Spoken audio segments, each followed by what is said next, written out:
देखो, बहुत ज्यादा अपन डीप में जाने की कोशिश करते हैं कि एक एक करके सारे के सारे टर्म पहले क्लास 9th लेवल का पॉलिनोमियल्स कवर कर लेते हैं, फिर क्लास 10th लेवल का अपन पॉलिनोमियल्स कवर करेंगे। तो अगर अपने पास देखा जाए तो पॉलिनोमियल्स में कुछ ऐसे टर्म हैं जिन्हें हमें सीखना है या फिर हमें जो पता होने चाहिए। इसमें से एक अपने पास है अलजेब्रिक एक्सप्रेशन।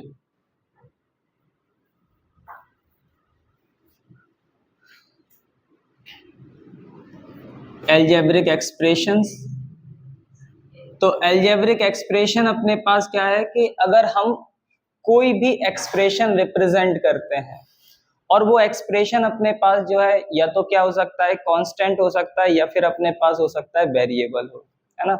जैसे अगर मैं काउंटिंग की ही बात करूं तो काउंटिंग भी बेसिकली क्या है, एक एक्सप्रेशन है और बस वो एक कांस्टेंट एक्सप्रेशन है अपने पास। 1 2 3 4 5 ये सब कुछ क्या है अपने पास, एक्सप्रेशन है, बट एक कांस्टेंट एक्सप्रेशन है। कि हमारे पास जैसे मैं पूछूं तुमसे कि बताओ इसमें कितने सारे मार्कर हैं अपने पास, तो हम बता सकते हैं इसको देख करके कि हाँ ये अपने पास सिर्फ और सिर्फ एक मार्कर है। तो यहाँ हम मार्कर का जो रिप्रेजेंटेशन करेंगे कि नंबर ऑफ मार्कर्स कितने हैं, उसे ही मैंने 1 से रिप्रेजेंट कर रखा है ना। तो वो जो 1 है अपने पास, वो 1 किसको रिप्रेजेंट कर रहा है, इस मार्कर की क्वांटिटी को रिप्रेजेंट कर रहा है अपने पास।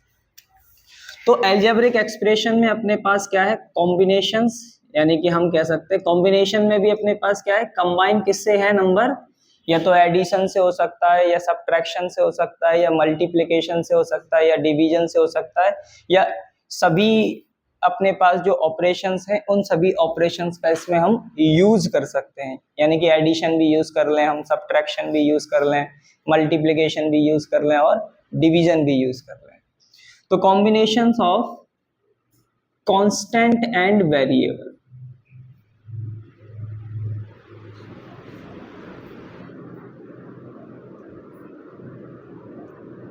तो कांस्टेंट सभी को पता है जो चेंज नहीं हो सकते हैं, और वेरिएबल अपने पास वो जिनके बारे में हमें पता नहीं है, तो हम उस नंबर को रिप्रेजेंट जिससे करते हैं हम उसे वेरिएबल बोल रहे हैं, कि यानी कि वो अपने पास वेरी कर सकता है। ठीक है, तो कांस्टेंट हमारे पास फिक्स है, जैसे 1 है, 2 है, √2 है, √5 है, 1.5 है अपने पास, या 0.3 का बार है, या पाई है। ये सभी अपने पास क्या है, कांस्टेंट। वेरिएबल्स हम किस तरीके से रिप्रेजेंट करते हैं, x, y एंड z, या इसके अलावा भी अपने पास रिप्रेजेंटेशन हो सकता है। ठीक है, अब ये भी अलजेब्रिक एक्सप्रेशन है। अगर x, y, z इस तरीके से लिखा है तब भी वो अलजेब्रिक एक्सप्रेशंस हैं, या हमारे पास कुछ इस तरीके से लिखा है x + 2, x² + 2x + 3, ये भी हमारे पास अलजेब्रिक एक्सप्रेशन है। x + √x, ये भी हमारे पास अलजेब्रिक एक्सप्रेशन है। एंड सिमिलरली अगर मैं ऐसा लिखाऊं कि x² + 1/x, तो ये भी हमारे पास क्या है, अलजेब्रिक एक्सप्रेशन है। ठीक है, ये सभी अलजेब्रिक एक्सप्रेशंस हैं, बट सभी पॉलिनोमियल्स नहीं है। ठीक है, अलजेब्रिक एक्सप्रेशन के बाद अपने पास आती है बात डेफिनेशन किसकी, पॉलिनोमियल्स की। तो क्या होते हैं पॉलिनोमियल्स अपने पास,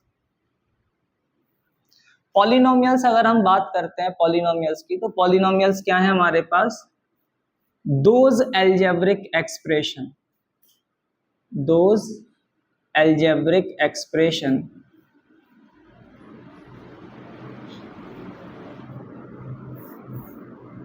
in which the power on variable is in terms of whole number।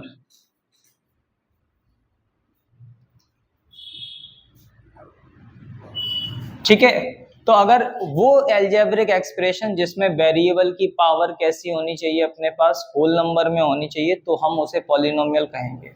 जैसे ये चार अपने पास एग्जांपल्स दिए गए, तो ये चारों अपने पास एल्जेब्रिक एक्सप्रेशन है। बट इसमें से अगर मैं यहाँ देखूं फर्स्ट में, तो हमने क्या कहा, सिर्फ वेरिएबल की पावर देखेंगे। तो वेरिएबल की यहाँ पावर कुछ भी नहीं है, इसका मतलब 1 तो होगी ही अपने पास। तो 1 अपने पास होल नंबर है या नहीं है? तो बिल्कुल 1 अपने पास होल नंबर है। इस वजह से x+2 हमारे पास क्या होगा, पॉलिनोमियल होगा। सिमिलरली x² + 2x + 3 के लिए हम देखें तो यहाँ भी वेरिएबल की पावर 2, यहाँ वेरिएबल की पावर 1। ठीक है, तो ये भी हमारे पास पॉलिनोमियल हो गया। अब यहाँ देखो, वेरिएबल की पावर 1, बट यहाँ वेरिएबल की पावर कितनी है, 1/2। तो यहाँ वेरिएबल की पावर 1/2 है, जो कि होल नंबर नहीं है, इस वजह से ये पॉलिनोमियल नहीं है। ठीक है, सिमिलरली ये x², तो वेरिएबल की पावर यहाँ 2 है, यहाँ अपने पास पावर होल नंबर के टर्म्स में है, बट 1/x की वजह से पावर क्या नहीं है अपने पास, होल नंबर के टर्म्स में नहीं है, तो फिर से पॉलिनोमियल नहीं। ठीक है, एक और चीज हम गौर करेंगे कि हमारे पास जो भी टर्म लिखा हुआ है वो हमारे पास किस तरीके से होना चाहिए, वो सिंपलेस्ट फॉर्म में होना चाहिए। जैसे अगर मैंने लिखा x³ + 3x अपॉन में x लिख दिया मैंने, अब मैं पूछूं बताओ कि अपने पास क्या ये पॉलिनोमियल है या नहीं है, तो सिंस यहाँ अपॉन में x लिखा है तो मैं तो यही कहूंगा कि नहीं। बट जब हम इसे सिंपल करेंगे तो सिंपल करने पर मैं देखूंगा x का डिवाइड x³ में होगा तो क्या बचेगा, x²। x का डिवाइड 3x में होगा तो क्या बचेगा, 3। तो अब फिर से वेरिएबल की पावर 2, और यहाँ अपने पास सिर्फ कांस्टेंट है। कांस्टेंट से हमें कोई दिक्कत है ही नहीं, है ना। कांस्टेंट अपने पास कैसा भी हो, सारा का सारा कांस्टेंट अपने पास कंसिडरेबल रहेगा। अब ये अपने पास जो है, इस कंडीशन की वजह से हमारे पास ये पॉलिनोमियल है। अगर ये पॉलिनोमियल तो ऑब्वियस ये भी पॉलिनोमियल है। क्यों? क्योंकि हमारे पास यहीं से तो ये मिला है। ठीक है, तो हमारे पास पहला कंडीशन क्या हुई कि कब कोई एल्जेब्रिक एक्सप्रेशन अपने पास पॉलिनोमियल होगा और कब कोई एल्जेब्रिक एक्सप्रेशन पॉलिनोमियल नहीं होगा। तो हमारे पास ये पता चला कि ये पॉलिनोमियल है, ये दोनों पॉलिनोमियल हैं, बट ये दोनों पॉलिनोमियल नहीं है अपने पास। ठीक है, तो ये चीज हुई अपने पास। अब पॉलिनोमियल तो आ गए हमारे पास। पॉलिनोमियल के बाद हमारे पास क्या आता है कि पॉलिनोमियल को हम किस नाम से और बुला सकते हैं, डिपेंड करता है नंबर ऑफ टर्म्स पर और डिपेंड करता है नंबर ऑफ हाईएस्ट पावर पर। ठीक है, तो हाईएस्ट पावर के बेस पर भी हम क्या कर सकते हैं, उसे डिफाइन कर सकते हैं, और नंबर ऑफ टर्म की बेस पर भी हम उसे डिफाइन कर सकते हैं। तो पॉलिनोमियल्स अपने पास दो कंडीशन पर डिपेंड कर रहे हैं। एक अपने पास क्या रहेगा, बेस्ड ऑन टर्म,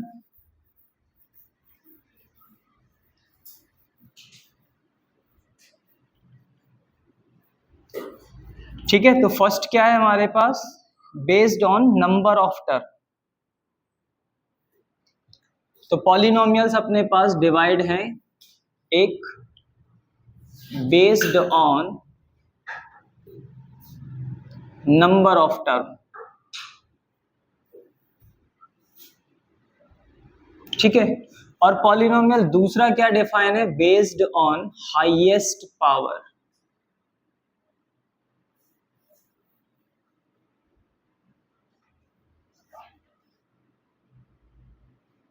एंड इस हाईएस्ट पावर को ही हम क्या कहते हैं, डिग्री कहते हैं। तो दो बेसिस हो गए अपने पास, एक तो नंबर ऑफ टर्म की बेसिस पर, दूसरा हाईएस्ट पावर की बेसिस पर। तो बेस्ड ऑन टर्म हो सकता है अपने पास एक टर्म हो, है ना। अच्छा, ऐसा भी हो सकता है किसी पॉलिनोमियल में कि एक भी टर्म ना हो, नहीं हो सकता। अगर एक भी टर्म नहीं होगा तो इसका मतलब हम कुछ ले ही नहीं रहे हैं ना। उस कंडीशन में क्या है कि कभी कभी ऐसा बोल देते हैं हमसे लोग बाग कि जीरो को सर हम कह सकते हैं ना कि एक भी टर्म नहीं है, पर जीरो अपने आप में तो कुछ ना कुछ है। ठीक है, तो इसलिए अपने पास ऐसा कभी नहीं हो सकता कि एक भी टर्म ना हो। एक भी टर्म नहीं है, इसका मतलब है कि हमारे पास कुछ है ही नहीं। तो नंबर ऑफ टर्म अपने पास 1, अगर वन टर्म है तो उस कंडीशन में मैं उसे किस नाम से जानता हूं, मोनोमियल। ठीक है, दो टर्म है तो अपने पास बाइनोमियल, और अगर तीन टर्म है तो अपने पास ट्राइनोमियल, एंड सो ऑन। इसी चीज को अपने पास ओवरकम करने के लिए कि हम अलग अलग नामों से उसे बार बार बुलाने की जगह पर क्या करना स्टार्ट कर देते हैं, हम सभी को पॉलिनोमियल्स बोलना स्टार्ट कर देते हैं। ठीक है, अब बेस्ड हो सकता है अपने पास कि हाईएस्ट पावर पर बेस्ड हो सकता है। तो हाईएस्ट पावर कितनी हो सकती है अपने पास, हाईएस्ट पावर अपने पास हो सकती है कितनी भी, लेकिन लोएस्ट पावर कितनी हो सकती है, क्योंकि होल नंबर की लीस्ट वैल्यू क्या होगी, जीरो। तो अपने पास लीस्ट पावर क्या हो सकती है, जीरो। और लीस्ट पावर जीरो कब होगी, जब हमारे पास कोई कांस्टेंट टर्म होगा, है ना।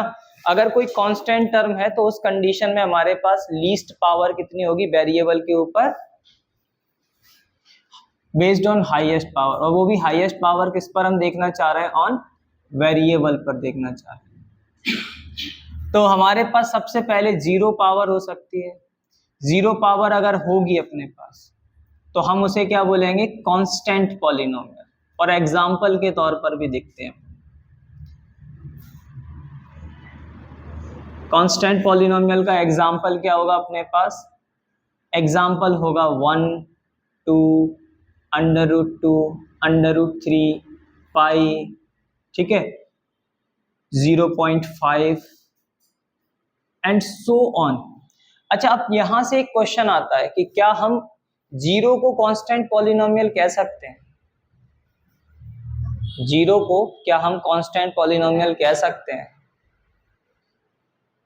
हाँ या ना, नहीं कहेंगे हम। रीजन अपने पास, क्योंकि कांस्टेंट पॉलिनोमियल में अगर तुम देखोगे तो तुम्हारे पास फिक्स है कि x की पावर 0, 2 को भी लिखूंगा तो 2 भी x की पावर 0 के टर्म्स में, √2 को भी लिखोगे x की पावर 0 के टर्म्स में। तो ऐसी कंडीशन में अपने पास क्या है, नंबर ऑफ टर्म तो यही रहना है अपने पास सिर्फ, ठीक। और अब अपने पास यहाँ पर हाईएस्ट पावर जो है वो 0 ही हो रही है।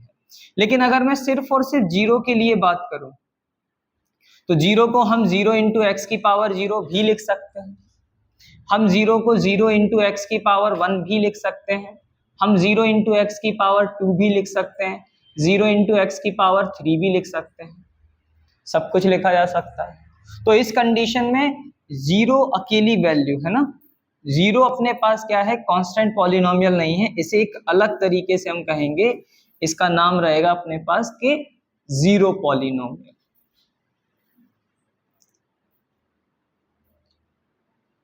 तो एक कांस्टेंट पॉलिनोमियल की डिग्री डिफाइन है और उसकी डिग्री कितनी है, 0। बट एक जीरो पॉलिनोमियल की डिग्री कितनी है अपने पास, नॉट डिफाइन रहेगी अपने पास, ठीक है। तो एक जीरो पॉलिनोमियल की डिग्री क्या होगी अपने पास, नॉट डिफाइंड। अब इसके बाद आता है अपने पास कि पावर 1 हो सकती है, तो हम उसे क्या बोलते हैं, लीनियर पॉलिनोमियल।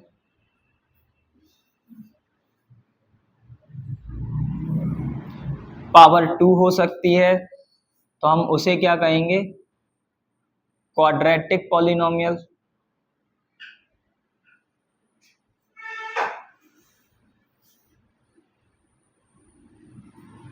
ठीक है, पावर 3 भी हो सकती है, हम उसे क्या कहेंगे, क्यूबिक पॉलिनोमियल। पावर 4 पर बाई क्वाड्रेटिक अपने पास, एंड सो ऑन अपने पास, और आगे अपने पास हम बढ़ा सकते हैं। ठीक है, तो अगर इतना नोट करना हो तो पहले नोट कर लो, फिर उसके बाद आगे बढ़ते हैं थोड़ा सा।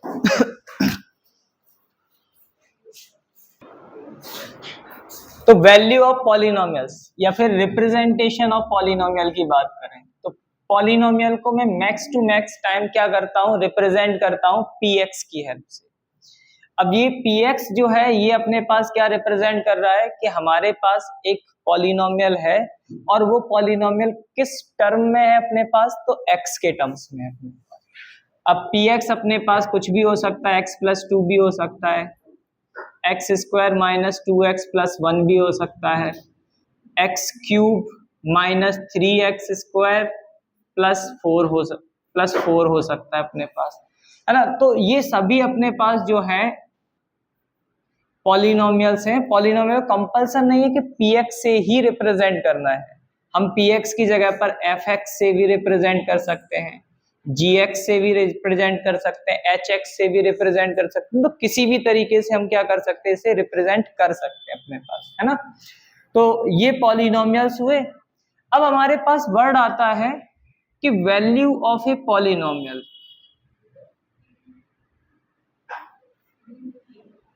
तो एक पॉलिनोमियल की वैल्यू कैसे फाइंड की जाती है? तो वैल्यू ऑफ पॉलिनोमियल क्या है अपने पास, कि अगर मेरे पास कोई एक वेरिएबल है, हाँ, और अगर मैं उस वेरिएबल की प्लेस पर क्या करता हूं, कोई वैल्यू पुट करता हूं, कोई कांस्टेंट वैल्यू पुट करता हूं, तो उस कंडीशन में मुझे जो रिजल्ट मिलता है मैं उसे उस पॉलिनोमियल का क्या कहता हूं, वैल्यू कहता हूं अपने पास। जैसे मेरे पास px लिखा है x+2, अगर मैं कहूंगा तो इसे वर्ड्स की हेल्प से अगर मैं रिप्रेजेंट करना चाहूंगा तो मैं क्या बोलूंगा, find the value of x+2 at x is equals to -8। तो इसका मतलब क्या है कि मैं तुमसे ये कहना चाह रहा हूं कि यहाँ वेरिएबल x लिखा है, उस x की जगह पर क्या पुट कर दो, -8 पुट कर दो। तो मैंने x की प्लेस पर -8 पुट किया, -8 + 2 इज इक्वल्स टू -6। तो इसका मतलब है कि मेरे पास वैल्यू ऑफ x+2 क्या मिल रही है, at x is equals to -8 पर, तो वो -6 मिल रही है। अगर मैं तुमसे कहूं कि value of x+2 at x is equals to 0, तो इसका मतलब है कि हमें x की प्लेस पर क्या रखना है, 0 रखना है। अच्छा, ये तो वर्डिंग्स के तौर पर अपने पास क्वेश्चन पूछा जा सकता है। इसी क्वेश्चन का अपने पास रिप्रेजेंटेशन फॉर्म भी रहता है कि मेरे पास px लिखा है और मैं तुमसे कहूं p-8 फाइंड। मैंने तुमसे बोला नहीं है यहां पर कि find the value of x+2 at x is equals to -8, मैंने सिर्फ रिप्रेजेंट किया है। इस चीज की हेल्प से ही हमें क्या है कि समझना होगा कि हमें x की जगह पर वैल्यू क्या पुट करनी है, -8 पुट करनी है। ठीक है, तो यहाँ -8 + 2 इज इक्वल्स टू -6। अच्छा, इसी बेस पर, इसी कॉन्सेप्ट के बेस पर अगर मैं तुमसे कहूं कि फाइंड करो f-1, कर सकते हैं हम, है ना।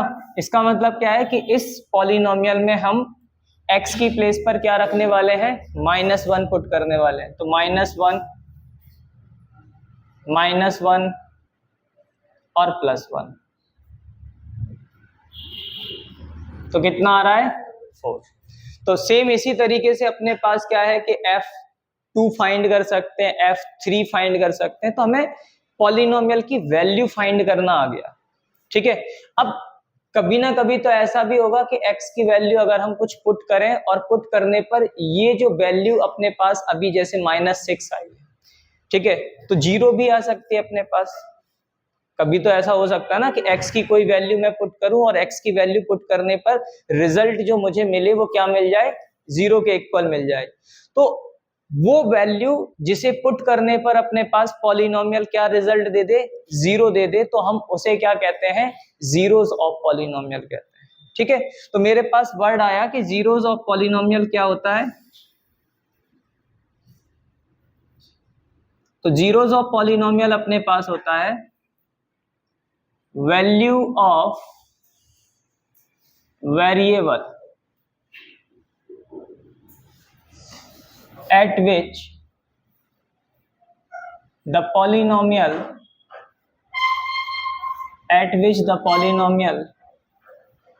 becomes 0। तो वो वैल्यू अपने पास पॉलिनोमियल के लिए जो कि उसे क्या बना दे, 0 के इक्वल बना दे, हम उसे जीरोस ऑफ पॉलिनोमियल कहते हैं। ठीक है, अच्छा देखो, अब मुझे क्या करना है, मुझे पहले ग्राफ की हेल्प से ये समझना है कि कब हम ग्राफ को देख करके ये बता सकते हैं कि हमारे पास इसमें कितने सारे जीरोस होंगे। ठीक है, तो एक तो हमें कल ये काम करना है, फिर सेकंड अपने पास क्या रहेगा कि क्वाड्रेटिक पॉलिनोमियल के हम जीरोस को फाइंड करना सीखेंगे और साथ ही साथ जीरोस और कोएफिशिएंट के बीच का जो रिलेशन है वो अपन एस्टेब्लिश करेंगे। ठीक है, बस।